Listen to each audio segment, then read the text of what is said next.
First unit structural theory in organic chemistry. So ఇక్కడ మీకు most important క్వశ్చన్స్ని discuss చేయడం జరుగుతుంది. సో యూనిట్కి 5 క్వశ్చన్లు చొప్పున చెప్తాను నాన్న. సో చెప్పిన ప్రతి 5 క్వశ్చన్లు మీరు జాగ్రత్తగా నేర్చుకుంటే ఆ యూనిట్ నుంచి ఫుల్ మార్క్స్ గెయిన్ చేయొచ్చు. ఓకేనా?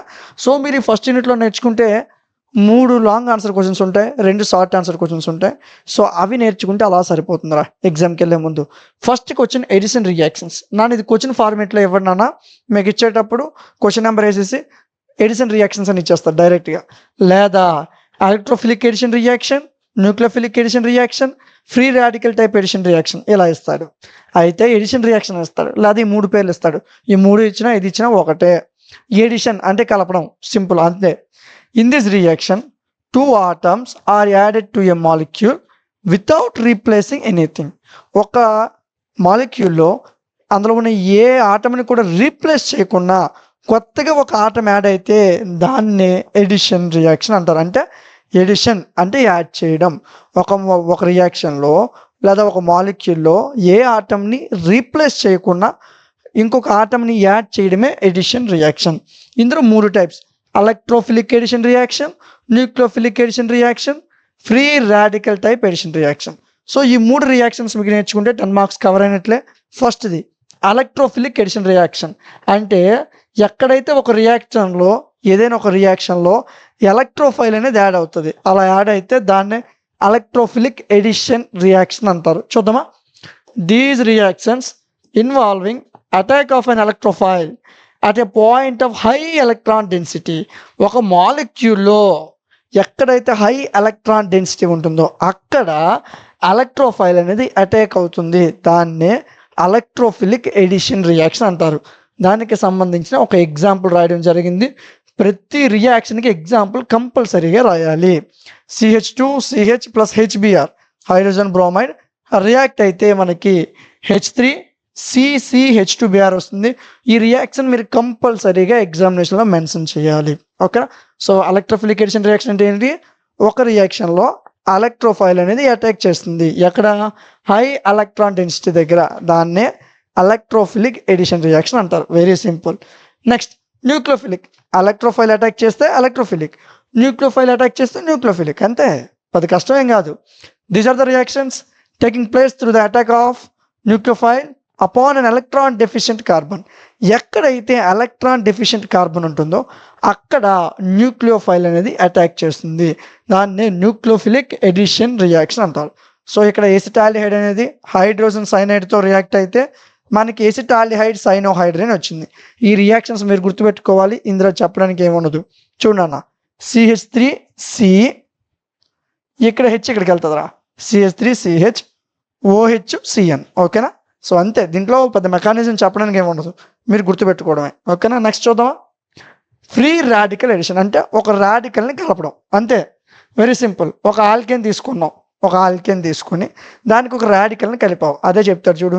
These are the reactions in which free radical adds on to neutral molecule or another radical.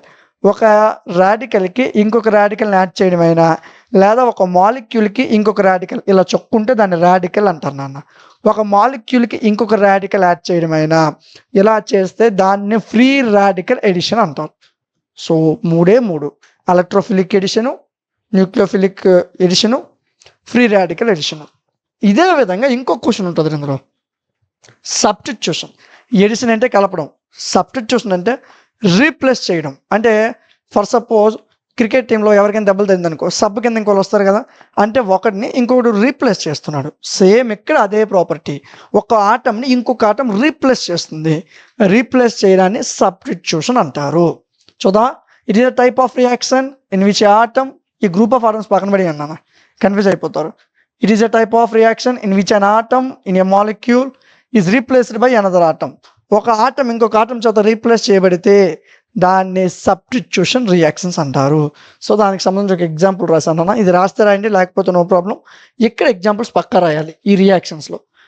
Nucleophilic substitution reaction, electrophilic substitution reaction, free radical substitution reaction. ఇందులో 3 రకాలు ఉంటాయి. సో అందులో ఒక్కొక్కటి నేర్చుకుందాం మనం ఇప్పుడు. ఫస్ట్ది న్యూక్లియోఫిలిక్ సబ్స్టిట్యూషన్. న్యూక్లియోఫిలిక్ ఎడిషన్ అంటే ఏంటి? న్యూక్లియోఫైల్ని యాడ్ చేసావు. న్యూక్లియోఫిలిక్ సబ్స్టిట్యూషన్ అంటే న్యూక్లియోఫిల్ని సబ్స్టిట్యూషన్ చేస్తావు. అంతే, పెద్ద కష్టమేం కాదు. These are the reactions take place at saturated ఇది రాయాలన్న పక్క రాయాలి పాయింట్.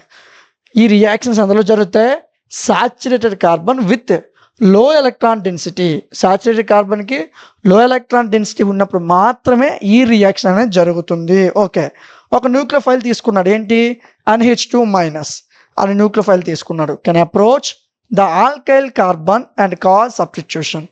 ఇది అన్న ఆల్కైల్ కార్బన్ దగ్గరకు వచ్చి ఏమిటి NH2- ఈ యొక్క ఏదైతే న్యూక్లియోఫైల్ ఉందో ఆ న్యూక్లియోఫైల్ ఇక్కడ సబ్స్టిట్యూషన్ జరిపినప్పుడు C2H5NH2 ఈ Br ఇటు వస్తుంది, NH2 అటు వెళ్తుంది, అంటే ఒకదాని ప్లేస్లో ఇంకొకటి వచ్చింది. ఇలా రావడాన్నే న్యూక్లియోఫిలిక్ సబ్స్టిట్యూషన్ రియాక్షన్ అంటారు. అంతే, కష్టమేం కాదు. కాకపోతే ఈ రియాక్షన్స్ మీకు గుర్తుండాలి. రియాక్షన్స్ పక్కా రాయాలి, లేకపోతే మార్క్స్ పడవు. ఎలక్ట్రోఫిలిక్ సబ్స్టిట్యూషన్ అంటే ఏంటి? ఎలక్ట్రోఫైల్ సబ్స్టిట్యూషన్ అవుతుంది అంతే. So it can react. These reactions takes place in benzene. బెంజిన్లోనే ఎక్కువగా ఈ రియాక్షన్లు జరుగుతాయి, లేదా బెంజిన్కి సంబంధించిన ఏదైనా డెరివేటివ్లో ఈ రియాక్షన్ ఎక్కువ జరుగుతుంది. Benzene plus bromine to form bromobenzene plus hydrobromide. So ఈ విధంగా రియాక్షన్ వస్తుంది. ఇక్కడ C6H6 ఉంది కదా, C6H5H ప్లస్ Br2. సో ఇక్కడున్న ఒక Br ఎక్కడికి వెళ్తుంది, ఈ H ఇటు వస్తుంది, C6H5Br HBr. సో ఈ విధంగా ఒకదానికొకటి సబ్స్టిట్యూషన్ జరుగుతాయి, లేదా ఒకదానికొకటి రీప్లేస్మెంట్ జరుగుతాయి. అలా రీప్లేస్మెంట్ జరిగితే దాన్నే ఎలక్ట్రోఫిలిక్ సబ్స్టిట్యూషన్ రియాక్షన్స్. ఏవి రీప్లేస్ అయ్యాయి ఇక్కడ? ఎలక్ట్రోఫైల్స్. ఎలక్ట్రోఫైల్స్ రీప్లేస్ అయితే ఎలక్ట్రోఫిలిక్ సబ్స్టిట్యూషన్, న్యూక్లియోఫైల్ రీప్లేస్ అయితే న్యూక్లియోఫిలిక్ సబ్స్టిట్యూషన్. ఇంకొకటి మిగిలింది ఫ్రీ రాడికల్ సబ్స్టిట్యూషన్. అంటే halogenation of alkanes involves in free radical substitution. అంటే ఏం లేదన్న, ఏదైనా హాలోజనేషన్ రియాక్షన్ జరిగినప్పుడు ఆల్కేన్స్కి సంబంధించి ఏదైనా ఒక హాలోజన్ రియాక్షన్ జరిగితే అక్కడ ఖచ్చితంగా రాడికల్ సబ్స్టిట్యూషన్ అనేది జరుగుతుంది. చూడు, ఆల్కేన్ రాడికల్ నాన్న react with halogens to form CH3Cl. So ఇక్కడ ఒక రాడికల్ ఒక హాలోజన్ కలిపి మనకు ఒక మాలిక్యూల్ తయారైంది. అదేవిధంగా ప్రోడక్ట్లో ఇంకొక రాడికల్ వచ్చేసింది. సో ఫ్రీ రాడికల్ సబ్స్టిట్యూషన్ అంటే ఈ రాడికల్ ప్లేస్లోనే కదా Cl వచ్చింది, అంటే రాడికల్ని హాలోజన్ అనేది సబ్స్టిట్యూషన్ చేసింది. అలా జరగడాన్ని ఫ్రీ రాడికల్ సబ్స్టిట్యూషన్ అంటారు. చాలా సింపుల్ రా. మీరు ఎడిషన్ రియాక్షన్లో 3 నేర్చుకున్నారు, సబ్స్టిట్యూషన్ రియాక్షన్లో 3 నేర్చుకున్నారు. ఎడిషన్ అంటే కలపడం, సబ్స్టిట్యూషన్ అంటే ఒకదానికొకటి రీప్లేస్ చేయడం. అంతే. ఈ రెండింటితో పాటు మీకు ఇంకో క్వశ్చన్ వస్తుంది నాన్న, ఎలిమినేషన్. సో ఫర్ సపోజ్ ఏదైనా గేమ్లో ఒకరు చేయకుండా పని చేస్తే ఏం చేస్తారు? ఎలిమినేట్ చేస్తారు. అంటే ఏంటి? బయటికి దోసేస్తారు, రిమూవ్ చేసేస్తారు. ఇక్కడ అదే pattern. These are the reactions in which 2 atoms or group of atoms are removed from a molecule. ఒక మాలిక్యూల్ నుంచి ఒక ఆటమ్ని కానీ గ్రూప్ ఆఫ్ ఆటమ్స్ కానీ రిమూవ్ చేస్తాం with the formation of new bond. అలాగా రిమూవ్ చేసినప్పుడు అక్కడ కొత్తగా డబుల్ బాండ్ కానీ ట్రిపుల్ బాండ్ కానీ రింగ్ కానీ ఫామ్ అవుతుంది అని చెప్పాడు. ఏం చేసాం? ఇక్కడ ఆటమ్స్ని రిమూవ్ చేసాం. రిమూవ్ చేస్తే ఎలిమినేషన్, కలిపితే ఎడిషన్, ఒకదానికి ఇంకోటి వస్తే సబ్స్టిట్యూషన్, పూర్తిగా లేపేసామనుకో ఎలిమినేషన్. అంతే. ఓకేనా? సరే, ఈ ఎలిమినేషన్ రియాక్షన్లో మీకు ఒక 4 రియాక్షన్లు ఉంటాయి, గుర్తుపెట్టుకున్నానా? ఇది ఇథైల్ ఆల్కహాల్ రా. ఇథైల్ ఆల్కహాల్ C2H5OH అని రాస్తారు కదా, దాన్ని నేను ఈ విధంగా రాశాను. Ethyl alcohol reacted with concentrated H2SO4 at 170 degrees Celsius to form ethene. దేని ఫామ్ చేసింది? ఈథీన్. So dehydration. ఇలాగ 4 రియాక్షన్స్ ఉంటాయి. ఈ 4 రియాక్షన్స్ మీరు నేర్చుకోవాలి. ఎగ్జామినేషన్లో మీకు addition reaction plus elimination reaction అయినా ఇవ్వచ్చు, లేదా సబ్స్టిట్యూషన్ రియాక్షన్ ప్లస్ ఎలిమినేషన్ అయినా ఇవ్వచ్చు, లేదా ఎడిషన్ సబ్స్టిట్యూషన్. ఈ మూడిట్లో ఏదో ఒకటి పక్కాగా వచ్చేస్తుంది. సో ఈ 3 నేర్చుకోవాలి. ఈ 3 కలిపి కాంబినేషన్లో ఇస్తాడు. ఓకేనా? సరే, నెక్స్ట్ చూద్దామా? డిహైడ్రేషన్ తర్వాత డిహాలోజినేషన్. నేను డైరెక్ట్ రియాక్షన్ రాశాను, ఇక్కడ మ్యాటర్ మీరు రాయండి, నో ప్రాబ్లం. ఓకేనా? CH2Br 2 moles of CH2Br react with zinc to form ethene. నేను ఇక్కడ ఉన్న జింకును ఈ 2 బ్రోమిన్స్ కూడా బయటికి పోతాయి. మిగిలింది ఏంటి? CH2 వాటి మధ్యన డబుల్ బాండ్ ఉంటుంది నాన్న. ఎందుకంటే Cకి 4 బాండ్స్ ఉండాలి, తెలుసు కదా అందరికీ. కార్బన్కి 4 బాండ్లు ఉండాలి. H2 అంటే 2 బాండ్సే ఉన్నాయి, మరొక 2 బాండ్స్ ఎక్కడి నుంచి వస్తాయి? అందుకే డబుల్ బాండ్ వస్తుంది. ఓకేనా? నెక్స్ట్ రియాక్షన్ నేర్చుకుందామా? డిహైడ్రోహాలోజినేషన్. ఇది కూడా సేమ్ C2H5X అంటే ఇథైల్ హ్యాలైడ్ నాన్న. దీని పేరేంటి? Ethyl halide. ఎక్స్ ప్లస్లో మీరు ఫ్లోరిన్, క్లోరిన్, బ్రోమిన్, అయోడైడ్ ఏదైనా తీసుకోవచ్చు, no issue. Ethyl halide react with లేదా ethyl halide in presence of potassium hydroxide to form ethene. నేను మ్యాటర్ చెప్తున్నాను కదా, ఆ మ్యాటర్ రాసుకోవాలి ఇక్కడ. ఓకేనా? సరే, నెక్స్ట్ రియాక్షన్ చూద్దామా. Dehydrogenation. So CH3CHOH2 at 300 degrees Celsius in presence of Cu to form simple అన్న CH3CHO ప్లస్ H2. రియాక్షన్ చాలా సింపుల్. సో ఖచ్చితంగా ఈ 4 రియాక్షన్లు మీకు వస్తేనే ఈ ఎలిమినేషన్ రియాక్షన్ అనేది మీకు వస్తుంది. ఓకేనా? ఈ 4 రియాక్షన్స్ కంపల్సరీ. మీకు ఎడిషన్ ప్లస్ ఎలిమినేషన్ ఇస్తాడు, లేదా సబ్స్టిట్యూషన్, ఎలిమినేషన్ ఇస్తాడు. ఎలిమినేషన్ యాడ్ చేస్తాడు. ఈ 3 క్వశ్చన్లు నేర్చుకుంటేనే నీకు 10 మార్కులు వస్తాయి. ఓకేనా? ఇందులో మీకు నెక్స్ట్ ఇంకొక క్వశ్చన్ కూడా నేను చెప్పడం జరిగింది. కాకపోతే ఈ క్వశ్చన్ మీకు ఇంతవరకు పేపర్లో ఎప్పుడు రాలేదు, ఎగ్జామ్ పేపర్లో. కానీ ఇన్ కేస్ పేపర్ టఫ్ చేస్తే ఈ క్వశ్చన్ వస్తుంది అన్న. Inductive effect, electromeric effect, mesomeric effect. ఎవరికైనా ఎగ్జామ్స్కి ఇంకో 1 month 2 months టైం ఉందనుకో, చదవండి. లేదు 1 weekలో ఎగ్జామ్స్ అనుకో, ఈ క్వశ్చన్ పక్కన పెట్టండి. మొదటి చెప్పిన 3 క్వశ్చన్లో చదవండి. ఓకేనా? ఇందులో మరి 5 marks చూద్దామా. 5 marks జాగ్రత్తగా చూడనా. Write a brief note on resonance. Resonance అంటే తెలుసు కదా, ఒక బెంజిన్ అనే రింగ్ ఉంటుంది, బెంజిన్లో ఎలక్ట్రాన్స్ అటు ఇటు మూవ్ అవుతుంటాయి, దాన్నే రెజనెన్స్ అంటారు. ఖచ్చితంగా 5 మార్కులు అడుగుతాడు ఈ క్వశ్చన్, ఖచ్చితంగా నేర్చుకోవాల్సిందే. రెజనెన్స్ అంటే whenever a molecule can be represented by 2 or more nearly equal structures. ఎప్పుడైనా ఒక మాలిక్యూల్ తీసుకుంటే దీనికి ఈక్వల్ స్ట్రక్చర్స్ వస్తాయి. ఒక మాలిక్యూల్లో 2 లేదా అంతకన్నా ఎక్కువ ఈక్వల్ స్ట్రక్చర్స్ వస్తే which differ from one another only in the arrangement of electrons. Electrons మార్చేటప్పుడు మాత్రమే రెండింటికి తేడా ఉంటుంది. చూడడానికి ఒకేలా కనబడతాయి, కానీ ఎలక్ట్రాన్స్ మార్చేటప్పుడు మాత్రం తేడా ఉంటుంది. బెంజిన్లో కొన్నిసార్లు ఇలా రాస్తాం కదా, అదే కొన్నిసార్లు ఇలా కూడా రాస్తాం కదా. అంటే చూడు, ఎలక్ట్రాన్స్ ప్లేసే మారుతుంది, అంతేగాని ఇంకేం మారలే. సో అలాగా ఎలక్ట్రాన్స్ అరేంజ్మెంట్ మారచ్చు, కానీ చూడడానికి ఈక్వల్గానే కనిపిస్తుంది స్ట్రక్చరు. సో ఇలా కనిపించే ప్రతిదీ కూడా రెజనెన్స్ని ఎగ్జిబిట్ చేస్తుంది. ఓకేనా? నెక్స్ట్ పాయింట్కి వెళ్ళిపోదామా. The different structures are known as resonating structures. ఇది ఒక స్ట్రక్చర్, ఇది ఒక స్ట్రక్చర్. వీటిని ఏమని పిలుస్తారు? రెజనేటింగ్ ఫార్మ్స్ అని పిలుస్తారు. The molecule is then actually a hybrid of all these structures.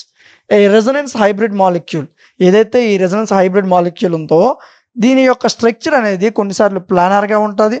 అదేవిధంగా మొత్తం అన్ని స్ట్రక్చర్స్ కన్నా ఇలాగ ఏదైతే ఈ రెజనెన్స్ టైప్లో స్ట్రక్చర్ ఉంటుందో ఇది చాలా ఎక్కువ స్టేబుల్గా ఉంటుంది. It is more stable than other structures అని రాసేయండి. ఇదంతా అవసరం లేదు, it is more stable than other structures అని రాసేయండి. ఓకేనా? సో దీనికి ఎగ్జాంపుల్ కింద మనం బెంజిన్ని చెప్పుకోవచ్చు. మీ అందరికీ తెలుసు, benzene is a molecule exhibit resonance. బెంజిన్లోనే రెజనెన్స్ జరుగుతుంది. ఇంటర్ నుంచి నేర్చుకుంటాం మనం. ఇది బెంజిన్లో ఈ బాండ్ బ్రేక్ అయింది, పక్కకి వెళ్ళింది అని నేర్చుకుంటాం కదా, అదే. It is a resonance hybrid of the following. A structures అనేది ఈ పేరు పక్కా మెన్షన్ చేయాలి. కెకూలీ స్ట్రక్చర్స్ ఖచ్చితంగా నేమ్ మెన్షన్ చేయాలి. బెంజిన్ కొన్నిసార్లు ఎలాగ ఉంటుంది, కొన్నిసార్లు ఎలాగ ఉంటుంది. మనం సింపుల్గా ఇలా రాసేస్తాం, ఓ రింగ్ వేసి రింగ్లో 0 చుట్టేస్తాం. అంటే ఎందుకంటే ఇక్కడ ఈ ఎలక్ట్రాన్స్కి ఈ ఎలక్ట్రాన్స్ మధ్యన తేడా ఫ్రాక్షన్ ఆఫ్ సెకండ్స్ ఉంటుంది. సో దాన్ని మనం కొలవలేం. అందుకే బెంజిన్ ఎలా రాసినా రైట్ అని చెప్తారు. ఓకేనా? సరే, దీనికి సంబంధించి ఇంకో పాయింట్ నేర్చుకుందాం. Benzene is more stable than cyclohexatriene. Cyclohexatriene కన్నా బెంజిన్ అనేది ఎక్కువ స్టేబుల్ విత్ ఎంత ఎనర్జీ? 36 kcal/mol. అదే పాయింట్ మళ్ళీ రెండోసారి కూడా రాసాం, 36 kcal/mol. అంత ఎనర్జీని, ఎంత రెజనెన్స్ ఎనర్జీ ఉంది బెంజిన్కి? 36 kcal/mol. సో చాలా సింపుల్. 5 మార్కులు 5 నిమిషాలు కూడా నువ్వు చదవక్కర్లేదు. ఒక్కసారి అలా విని ఒక రఫ్ నోట్స్లో రాసుకుంటే సరిపోతుంది. ఓకేనా? సో మరొక క్వశ్చన్ని జాగ్రత్తగా వినండి. Right a note on classification of organic compounds. Organic compounds యొక్క క్లాసిఫికేషన్ అడుగుతాడు. అంటే ఆర్గానిక్ కాంపౌండ్స్ని ఎన్ని విధాలుగా విభజించవచ్చు అని అడుగుతూ ఉంటాడు. చాలా సింపుల్ అన్న. Organic compounds which are divisible into 2 types. 2 రకాలుగా మనం వీటిని విభజించవచ్చు. ఒకటి open chain, 2 closed chain. Open అంటే ఏంటి? మొత్తం ఓపెన్, ఎటు నుంచి ఎటైనా తిప్పొచ్చు. క్లోజ్ అంటే బెంజిన్ టైప్ ఇలా ఉంటుంది, అంటే ఎటు వెళ్ళడానికి గ్యాప్ ఉండదు. క్లోజ్డ్లో బెంజిన్ ఎగ్జాంపుల్గా చెప్తాం. ఓపెన్లో నువ్వు ఏ మాలిక్యూల్ అయినా రాయొచ్చు, నో ఇష్యూ. చూద్దామా? ఓపెన్ చైన్ అంటే these are the compounds having open chains. Of carbon atoms in their molecules. ఏదైనా ఒక మాలిక్యూల్లో కార్బన్ ఆటమ్స్ ఓపెన్ చైన్ వరుసగా లేదా ఈ విధంగా ట్రీ డయాగ్రామ్ ఇలాగ వస్తాయి కదా, కొన్నిసార్లు ఇలాగ వస్తాయి కదా, ఇలాగ రాసిన ఓపెన్ చైన్ అన్న. ఇది క్లోజ్డ్ చైన్ ఏం కాదు, ఇది ఓపెన్ చైన్. ఇది మొత్తం మూసామనుకో అప్పుడు క్లోజ్డ్ చైన్ అయిపోద్ది. ఇలా ముయ్యకుండా ఉంచామనుకో అప్పుడు అది ఓపెన్ చైనే. ఓకేనా? సో ఏవైతే ఒక మాలిక్యూల్ కార్బన్స్ని ఓపెన్ చైన్స్ రూపంలో ఉంచుతామో దాన్నే ఓపెన్ చైన్ కాంపౌండ్స్ అంటారు. ఈ చైన్స్ కొన్నిసార్లు స్ట్రైట్గా ఉంటాయి ఇలాగా, కొన్నిసార్లు బ్రాంచ్డ్గా ఉంటాయి ఇలాగా, ఇలా అయినా ఉంటాయి ఇలా అయినా ఉంటాయి అని చెప్పాడు. సో ఇది ఓపెన్ చైన్ కాంపౌండ్స్ నాన్న. నెక్స్ట్ క్లోజ్డ్ చైన్ కాంపౌండ్స్ అంటే this are the compounds in which the carbon chain forms a closed ring. ఒక రింగ్ ఫార్మేషన్లో క్లోజ్ అయిపోతుంది. అలా క్లోజ్ అయితే దాన్ని క్లోజ్డ్ చైన్ కాంపౌండ్స్ అంటారు. దీంట్లో 2 రకాలు ఉంటాయి నాన్న, aliphatic, aromatic. So the resembles aliphatic compounds. Aliphatic తీసుకుంటే they contain rings contain 3 or more carbons. ఈ aliphatic లోను రింగ్ స్ట్రక్చర్ ఉంటుంది, aromatic లోను రింగ్ స్ట్రక్చర్ ఉంటుంది. కానీ aliphatic లో 3 లేదా అంతకన్నా ఎక్కువ కార్బన్ ఆటమ్స్ తో స్టార్ట్ చేయొచ్చు.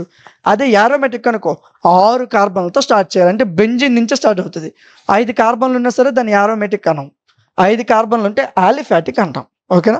దానికి సంబంధించిన ఒక ఎగ్జాంపుల్ సైక్లోబ్యూటేన్. చూడు 4 పక్కల మూసామా లేదా, ఇలా రింగ్ స్ట్రక్చర్ని కలిగి ఉంటాయి. ఇలా 4 లేదా 3 ఉన్నాయనుకో, 3 ఎలా రాయొచ్చు సార్, ఇది ఇలాగా,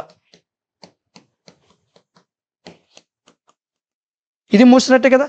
చూడు చుట్టుపక్కల క్లోజ్ అయిపోయిందా లేదా, 3 కార్బన్స్తో రాస్తే అలా వస్తుంది, 4 కార్బన్లు రాస్తే ఇలా వస్తుంది, 5 కార్బన్లు రాస్తే ఇలాగ వస్తుంది, ఇలా ఇక్కడ లాస్ట్ క్లోజ్ చేసేస్తాం. 6 కార్బన్స్ రాస్తే అప్పుడు aromatic కాంపౌండ్ అవుతుంది. ఇక్కడ ఉంది చూడండి aromatic compound. These are the compounds having 6 membered benzene ring. 6 కార్బన్లు ఖచ్చితంగా ఉంటాయి ఇందులో. సో బెంజిన్ అనేది కొత్తగా ఉంది కదా, బెంజిన్ ఇలా రాస్తే బెంజిన్ అని మీ అందరికీ తెలుసు. అదే బెంజిన్ ఇలా కూడా రాయొచ్చు, బెంజిన్ ఇలా కూడా రాస్తాను నాన్న. సో ఇది ఫస్ట్ యూనిట్, పెద్ద కష్టమేం కాదు. చక్కగా కూర్చోండి, ఒక హాఫ్ అన్ అవర్ చదవండి, 15 మార్కులు మీ చేతిలో ఉంటాయి. ఓకేనా? సో మీ ఫ్రెండ్స్కి కూడా మన యాప్ గురించి మన ఛానల్ గురించి చెప్పండి. మీకు ఎలాంటి డౌట్ ఉన్నా నాకు వాట్సాప్లో కాంటాక్ట్ అవ్వండి.